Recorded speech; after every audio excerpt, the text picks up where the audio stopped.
여러분 삶의 가치를 전달합니다. 으뜸 토목設計사무소 대표 김단입니다. 오늘 단계발 주제 이렇게 한번 잡아봤습니다.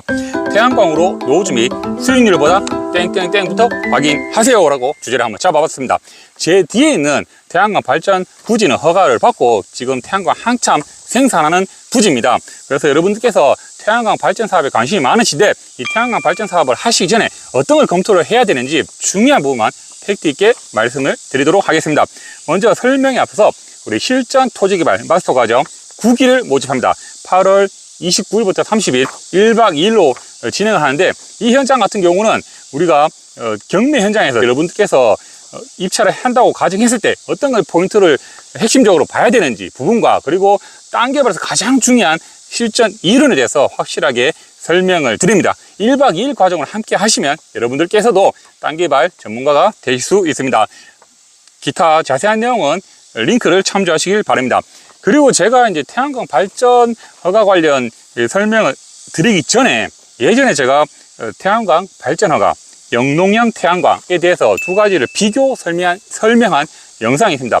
그 영상을 먼저 우측에 링크를 해 드릴 테니까 그 영상 한번 참고해 보시면 굉장히 도움이 되십니다. 참고하시길 바랍니다. 그럼 먼저 첫 번째로 태양광 발전 허가 관련 검토 사항에 대해서 말씀을 드릴 수 있도록 하겠습니다. 이 사항 같은 경우는 링크 영상에서 자세히 설명드렸는데 그 중에서 또 중요한 부분만 빠르게 설명을 드리겠습니다. 먼저 용도지역, 우리나라는 항상 이 땅에 대해서 용도지역이 정해져 있죠. 뭐 지자체 조례 같은 경우는 뭐 마을에서 이격거리 얼마, 그리고 도로에서 얼마 이렇게 다 정해져 있죠. 이런 부분이 굉장히 허가사항의 중요한 부분이기 때문에 여러분께 팩트 있게 먼저 말씀을 드립니다. 다가오는 9월에 이제 조례가 이제 개정이 됩니다. 그래서 제가 내용에 대해서 한번 설명 드리려고 적어 왔는데 최근 입법 예고된 시행 명안을 보면 태양광 발전 시설은 주거지역으로부터 이격거리 상한을 200m로 두고 풍력 발전 시설은 주거지역 1500m, 도로 500m로 규정하는 걸로 내용이 담겨 있습니다 라고 제가 간단하게 적어 왔습니다. 이 부분에 대해서 9월 18일부터 시행 예정입니다. 그래서 이 내용에 대해서 다시 한 번 더 자세하게 정해지면 제가 또 팩트 있게 설명을 드리겠습니다. 다만 이게 입법 예고돼서 이렇게 시행 예정이라는 건 여러분들께서 알고 계시길 바랍니다. 이격거리는 굉장히 태양광 발전 허가에서 중요한 부분이기 때문에 제일 첫 번째로 설명을 드렸습니다.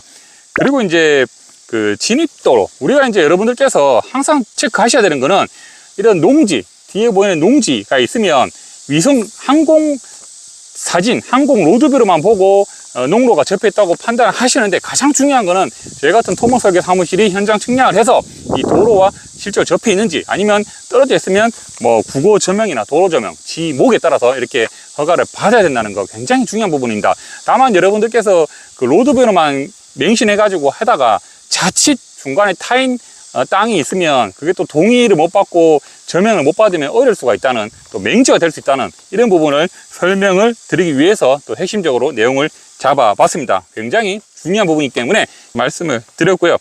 그 다음에 이제 태양광 같은 경우는 인근 지역에 이제 토지 좀 민원광인데 항상 우리 담당 공무원들께서 지역에 주민 동의서를 요구합니다. 왜냐하면 민원의 발생 대비해서 이런 부분이 있는데 해당 이장님을 통해서 사전에 설명하는 부분도 굉장히 중요하다라는 거 말씀을 드립니다. 기본적인 사항이기 때문에 제가 간단하게 설명을 드렸습니다.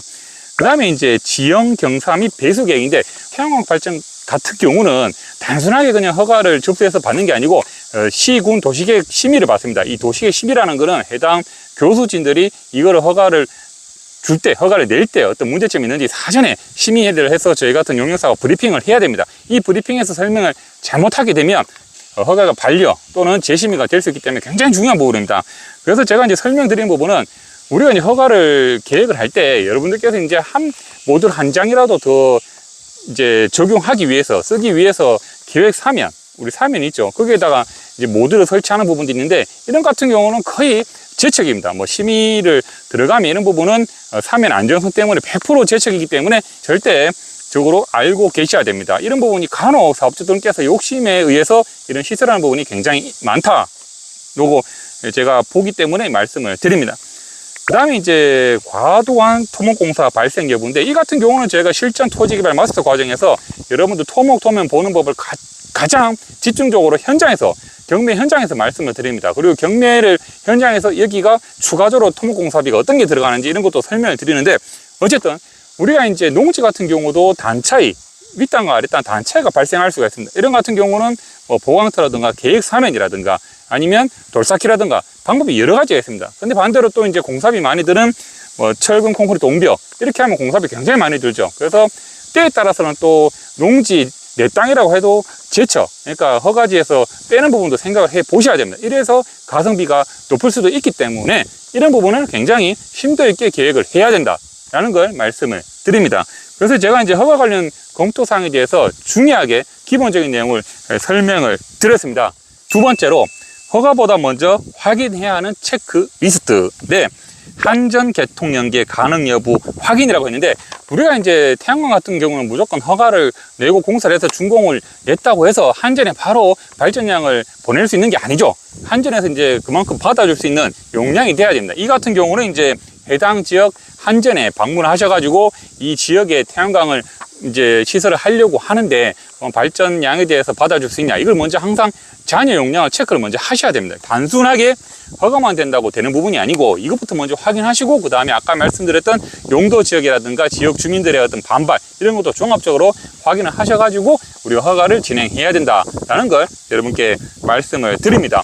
그리고 이제 그 태양광이라고 하면 이제 뭐 100kg, 200kg, 300kg 이렇게 따라서 이제 여러분들께서 그 수입이 달라지죠. 그러다 보니까 여러분들께서 무조건 용량만 생각하시고 허가를 좀 많이 받으시려고 하는데, 이 같은 경우는 단순하게 우리가 이제 토목 허가만 받는 게 아니라 허가 면적에 따라서 우리 환경평가라든가 또 사전지혜라든가 이런 게 들어갈 수도 있습니다. 이런 같은 경우는 추가로 별도 비용이 지불됩니다. 그래서 그 주위에서 사람들이 그 뭐 토목 허가만 받으면 돼 라고 하지만 그거는 일부만 맞는 말이고, 또 허가 면적에 따라서 환경평가라든가 기타 여러 가지 그 용역이 들어가면 그에 대해서 부대 비용도 들어간다는 거 반드시 알고 계셔야 됩니다. 이에 따라서 여러분들께서 자금 조달에 또 어떻게 될지 그것도 판단하셔야 되기 때문에 제가 말씀을 드립니다.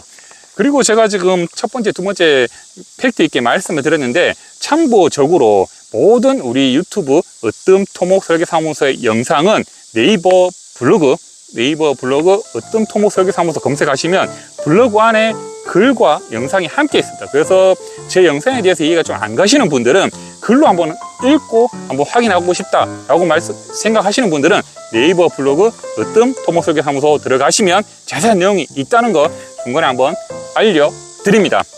그 다음 이제 세 번째로 실제 수익은 이렇게 검토하세요라고 주제를 잡아봤는데, 우리가 이제 태양광 같은 경우도 여러분들 업체들이 굉장히 많습니다. 지금은 또 우리 국내 제품으로 그 양면형 태양광이 또 생산이 되죠. 그렇기 때문에 뭐 양면형 태양광을 했을 때 어떤 발전량이나 또 그리고 그 시설했을 때 그 모듈의 어떤 시설 견적서 반드시 검토를 한번 해 보셔야 됩니다. 단순하게 여러분들이 수익성만 생각하시면 안 된다는 거 중요한 부분입니다.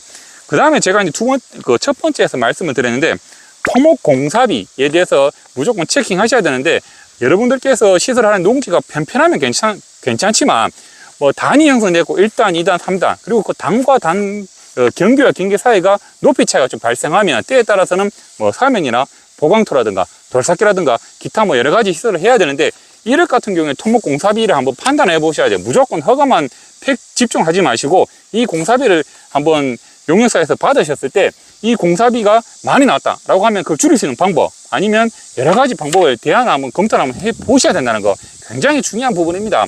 물론 나중에 토목 설계 병행할 수는 있지만 먼저 사전에 여러분들께서 꼼꼼하게 체크하는 게 더 중요하다고 말씀을 드립니다. 그 다음에 이제 금융 비용인데, 뭐 대출금이나 대출이자 단순하게 이제 용량만 체크하지 마시고 대출 이자나 이런 것도 한번 검토를 한번 해 보셔야 되죠. 자금 조달 계획에 대해서 중요하다라고 말씀을 드립니다. 그 다음에 이제 유지 관리비인데, 제 뒤쪽에 보이는 이쪽에도 풀이 좀 자랍니다. 계속 그냥 놔두면 풀이 엄청 자라고, 또 모듈 같은 경우도 먼지가 많이 쌓이면 그 발전의 어떤 효율이 떨어지죠. 이래서 이제 업체들 검색하시면 또 태양광 유지 보수 관리하는 전문 업체들이 있습니다. 이렇게 했을 때는 전문 관리를 했을 때 비용이 뭐 연에 아니면 뭐 월에 얼만큼 되는지 이런 것도 꼼꼼하게 한번 체킹을 하셔야 된다는 거 굉장히 중요한 부분입니다. 그리고 이제 가장 중요한 부분이 실제 연간 수익인데, 여러분들께서 이제 극도의 어떤 업체들이 극도의 그 용량을 계산해서 얼마라고 순이익이 나는데, 여러분도 아시다시피 우리나라 이제 사계절입니다. 그러면 여름에는 또 장마, 비 오면 또 이게 발전이 안 되죠. 장마라든가 겨울에 또 눈이 온다든가 이러면 또 폭설, 이렇게 되면 그런 거는 또 발전량이 줄이기 때문에 평균적으로 얼만큼 발전량이 되는지에 대해서 여러분들이 좀 현실적으로 한번 판단을 해 보셔야 되는 거 제가 말씀을 드립니다. 그래서 오늘 결론 이렇게 한번 잡아봤습니다. 태양광 사업은 첫째, 내 땅에 허가 가능한지 먼저 확인해야 되고, 둘째, 개통 연계가 가능한지 아까 말씀을 드렸죠. 한전의 발전량이 있는지 확인하셔야 되고, 셋째, 실제 투자비를 빼고 얼마가 남는지 순이익에 대해서 고려를 하셔야 된다. 이 세 가지에서 팩트 있게 말씀을 드렸습니다. 태양광과 영농형 태양광에 대해서 비교 설명한 영상 보시고, 이 영상 보시면 여러분들께서도 태양광 발전에 가성비 높은 개발을 할 수 있다고 자신을 합니다. 오늘 중요한 태양광 발전 사업에 대해서 말씀을 드렸고, 기타 상세한 궁금한 내용은 댓글이나 연락 주시면 핵심적으로 알려드릴 수 있도록 하겠습니다. 제가 이 피부 시술을 받고 지금 촬영을 해서 피부에 많이 좀 여러 가지 제 상태가 별로 안 좋습니다. 여러분들 좀 이해 좀 해 주시고, 날씨 더운데 건강 관리 잘 하시길 바랍니다. 고맙습니다. 피부 이거 붙여놨더만은 이거 왜 참 불편하네. 오늘 세수도 못 하는데.